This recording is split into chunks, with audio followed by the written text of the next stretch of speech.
मैं चर्चा शिक्षक रहे और हम सब लोगों के सीनियर रमेश दीक्षित साहब से इसलिए शुरू कर रहा हूँ क्योंकि वो दोनों पक्ष, उनको एक एडवांटेज ये है कि वो शिक्षक भी रहे हैं और वो छात्र छात्र और सारी राजनीति से भी वो बिल्कुल जुड़े हुए हैं। तो वो कई जगह जहाँ थ्योरी आती है, वो थ्योरेटिकली भी उसको बता देते हैं। जहाँ वो प्रैक्टिस की बात है, उसको भी वो समझा देते हैं। रमेश भाई साहब ये बताइए कि ये जो कहीं पे भी मैं अपनी बात बता दूँ, हो सकता है कि हमारे और आपकी बात अलग हो। मुझे इस समय विपक्ष एक तो कहीं नहीं दिखाई दे रहा है कि वो एक मंच पे या किसी मुद्दों पे आया हो, कुछ कॉमन मिनिमम प्रोग्राम की बात शरद पवार साहब का कहा था, कहीं नहीं अभी तक दिखा है। तो आपको लग रहा है कि क्या विपक्ष इस जो विपक्षी एकता है वो कुछ आगे बढ़ी है या जहां थी वही है या पीछे खिसक गई है? रमेश भाई साहब। आपका शक वाजिब है आनंद जी। विपक्षी एकता की बात कहाँ हो रही है?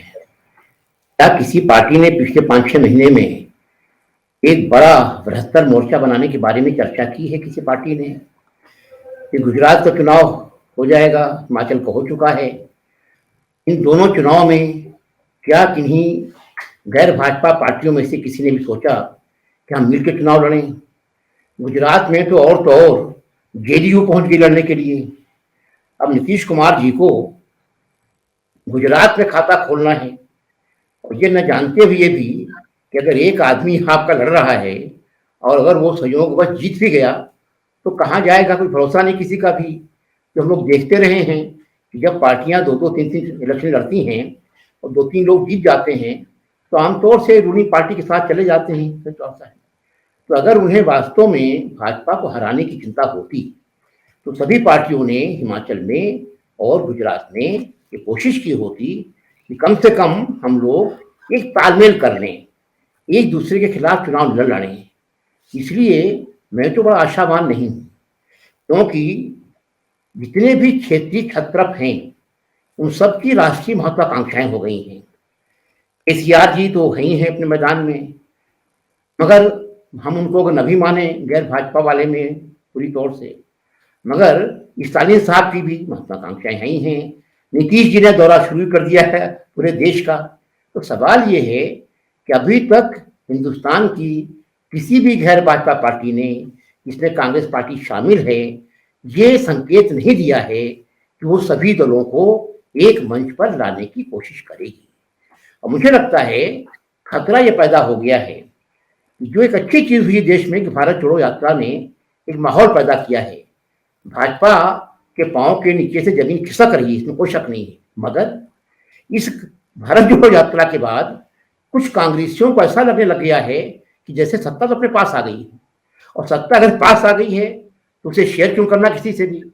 इसलिए अभी से उन्होंने मंसूबे बांट लिए हैं, अगर किसी पार्टी से तालमेल करेंगे तो उन्हें सत्ता शेयर करनी पड़ेगी। सत्ता शेयर क्यों की जाए जब कांग्रेस पार्टी अपने आप सरकार बनाने की स्थिति में हो गई है। इसलिए चिंता की बात यह है कि जिस तरह की चुनौतियां सामने हैं, जिस तरह का नग्न क्रूर किस्म का सांप्रदायिक बहुसंख्यकवाद देश में चल रहा है, उससे निपटने की न कोई इच्छा शक्ति दिखाई पड़ रही है, न कोई रणनीति दिखाई पड़ रही है, और न कहना चाहिए इस तरह का कोई उनका इरादा दिखाई पड़ रहा है। और मैं समझता हूं ये पहल उस पार्टी को करनी चाहिए। मुझे लगता है कि राहुल जी को साथ साथ ये काम भी करना चाहिए कि भारत जोड़ो यात्रा के साथ साथ उन्हें तमाम गैर भाजपा विपक्ष को जोड़ने के बारे में भी चर्चा शुरू करनी चाहिए। क्यों हो उल्टा, इसका उल्टा हो रहा है कि जो कांग्रेस पार्टी के राहुल जी के तमाम सलाहकार हैं वो ताल ठोकने लगे हैं हर उस पार्टी पर जो उन्हीं के साथ है। सवाल ये है कि देश में अगर सरकार बनेगी केंद्र में तो सीपीएम का कोई उम्मीदवार तो पीएम बनने से रहा, वो तो कांग्रेस पार्टी को सपोर्ट करेंगे। तो क्यों आप किसी को ए टीम कह रहे हो, किसी को बी टीम कह रहे हो? अरे भाई, सबके साथ मिलकर काम कीजिए। तो जो बड़ा मन होता है, उदारता होती है, उदारता बड़ी पार्टी को दिखानी पड़ती पहले ही। तो मुझे लगता है कि अभी भी समय है कि पहल, और राहुल जी ही सबसे कहना चाहिए, समझदार राजनीतिज्ञ हैं जिनके पास एक नैतिक बल भी है और जो बड़े सवालों के बारे में चिंतित हैं। तो उन्हें चाहिए कि तमाम गैर भाजपा विपक्ष को यह आह्वान करें, कॉल दें कि आइए हम सब लोग मिलकर, और जब वह भी जहां जहां उन्होंने बुलाया लोग गए। आखिर महाराष्ट्र में सुप्रिया सुले गई, आदित्य ठाकरे गए, हर पार्टी के लोग गए और सब जाएंगे बशर्ते की, और तमिलनाडु में एम के स्टालिन गए, तो जुड़ेंगे सब, तो पहल करनी पड़ेगी। और पहल जी, होती है विनम्रता के साथ, इस विनम्रता के साथ कि चुनौती बड़ी है, खतरा बड़ा है, देश को बचाना है, लोकतंत्र को बचाना है। इसलिए हर उस व्यक्ति को जिसको महसूस होता है कि देश में माइनॉरिटीज भी रहेंगी, दलित भी रहेंगे और उनके हितों की चिंता करनी है, तो एक बड़ी कॉज देनी पड़ेगी बृहत्तर मोर्चा बनाने की। बिना बृहत्तर मोर्चा बनाए आप फांसीवाद से लड़ नहीं सकती। ये दुनिया का इतिहास इस बात का साक्षी है।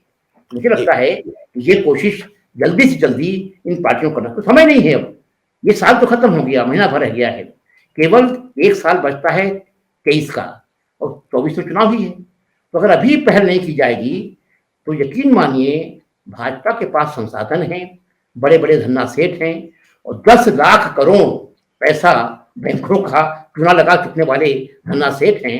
इन तमाम लोगों के पैसे के बल पर भाजपा विपक्षी एकता को तोड़ने की हर संभव कोशिश करेगी।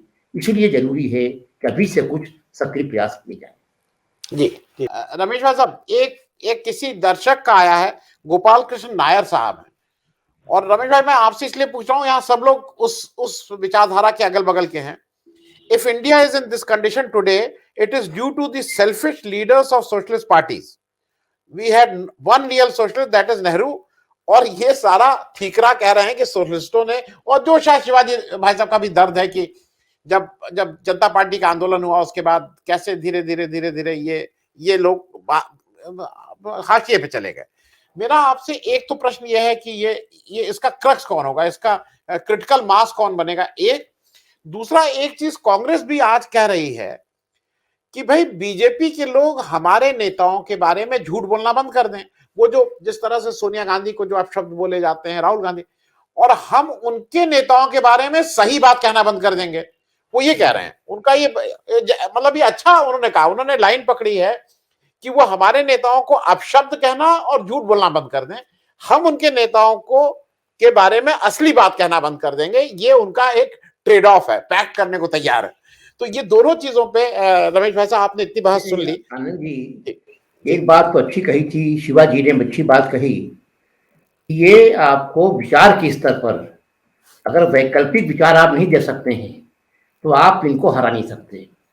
वैकल्पिक विचार ये है कि हम गांधी नेहरू के मूल्यों के साथ खड़े हुए हैं, हम स्वाधीनता आंदोलन की विचारधारा के साथ खड़े हुए हैं, और इन लोगों का स्वाधीनता आंदोलन में कोई योगदान नहीं था। ये साफ साफ कहना पड़ेगा। इसलिए ये तो बिल्कुल साफ है। अगर मैं एक सवाल पूछना चाहता हूँ आनंद जी, 14 नवंबर बीत गया, 14 नवंबर के बाद से अब तक नेहरू के बारे में खुद कांग्रेस पार्टी ने कितनी चिंता की।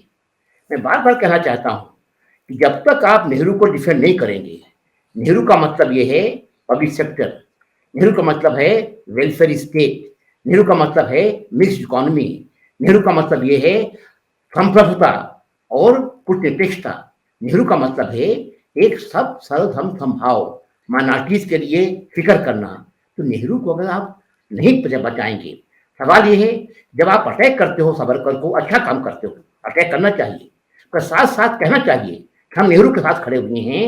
नेहरू एक समावेशी भारत की बात करते थे, भारत की बहुलता की बात करते थे, डाइवर्सिटी की बात करते थे, आइडिया ऑफ इंडिया की बात करते थे। तो वो जो विचार है एक समावेशी भारत का, तो अगर आप नेहरू को बचाओगे नहीं तो कांग्रेस पार्टी के साथ समस्या क्या हो रही है, वे खुद गांधी और नेहरू के बचाव में खड़े नहीं होते हैं, और आप आधे अधूरे मन से जब आप अटैक करते हो तो आपकी बात से दम नहीं रहता है। मैं फिर कहना चाहता हूँ कि सावरकर पर अटैक तो होना चाहिए था, महाराष्ट्र नहीं होना चाहिए था। क्यों नहीं होना चाहिए था? साफ साफ बटे हुए खेमे हैं। मैं सहमत हूँ शिवाजी से कि वो पिस्तौल जो थी वो तो दी थी, बाकायदा सावरकर ने दी थी। और दूसरा जो कमीशन बना था कपूर कमीशन, कपूर कमीशन में सारी चीजें सामने आ गई थी वहां पर भी। तो इसमें कोई डिफेंसिव होने की बात नहीं है, सावरकर पर अटैक होना चाहिए, इसमें कोई शक नहीं है। बस साथ साथ ये पढ़ना पड़ेगा कि हम इसलिए खिलाफ हैं इन लोगों के कि इन लोगों ने भारत की आजादी के संघर्ष में भाग नहीं लिया था, एक भी व्यक्ति ने गिरफ्तारी नहीं दी थी, कोई भी जेल नहीं गया था, ये कहना पड़ेगा। और सबसे बड़ी बात यह है कि थोड़ा सा ये जो फिर मैं कहना चाहता हूँ, बार बार बात लाना पड़ता है, चुनौती बड़ी है, और चुनौती बड़ी इस तरह की है कि अगर इस बार, मैं फिर कहना चाहता हूँ, दोहराना चाहता हूँ, अगर इस बार विपक्ष की गलती से अगर दोबारा इनको सत्ता में आने का मौका मिलता है तो यकीन मानिए संविधान की चिंदी चिंदी हो जाएगी और किसी भी हालत में इनका जो एजेंडा था सन 25 से लेकर आज तक हिंदू राष्ट्र बनाने का सपना, उसको पूरा करने की कोशिश करेंगे।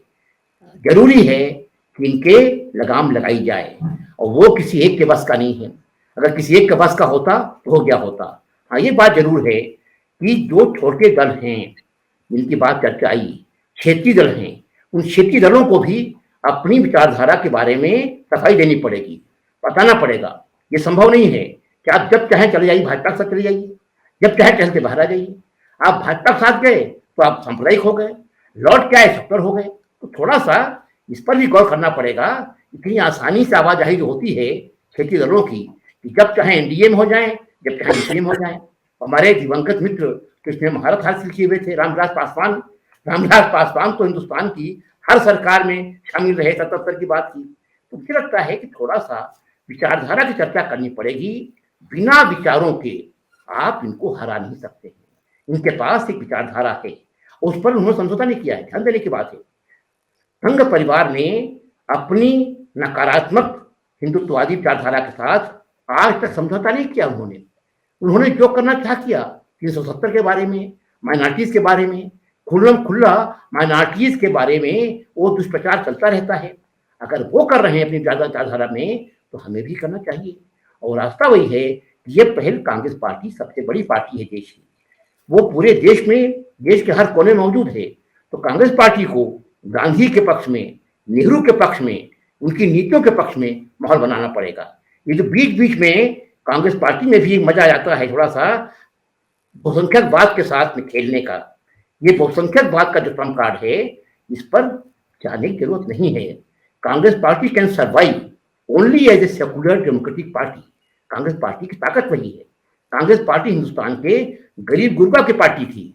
अब आप तय कर लीजिए, अगर गरीब गुरबा को साथ लेकर चलना पड़ेगा तो निश्चित तौर पर आपको दलितों की, माइनॉरिटीज की खुल्लम खुल्ला पैरवी करनी पड़ेगी।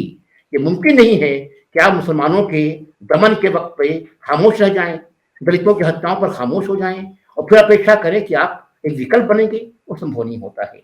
तो मुझे लगता है कि विकल्प बनेगा जब हम वैचारिक स्तर पर संघ परिवार का पॉइंट दर पॉइंट, हर पॉइंट पर उनके खिलाफ हम अपनी बात कर सकें। एक वैकल्पिक राजनीति की बात करनी पड़ेगी। और मैं कहता हूँ पहल तो कांग्रेस पार्टी को करनी पड़ेगी, क्योंकि बड़ी पार्टी है। क्योंकि समस्या क्या हो गया आनंद जी, उत्तर प्रदेश में कांग्रेस पार्टी कहीं नहीं है। अब उत्तर प्रदेश में कल कोई विकल्प बनेगा और कांग्रेस पार्टी सोचे कि 80 सीटों में हमको तो लड़ना है 25 सीटों पर, तो स्वाभाविक है अभी 2% वोट है आपका केवल 2 एमएलए हैं और पार्लियामेंट में आप चाहिए 20 सीटें, वो संभव नहीं है।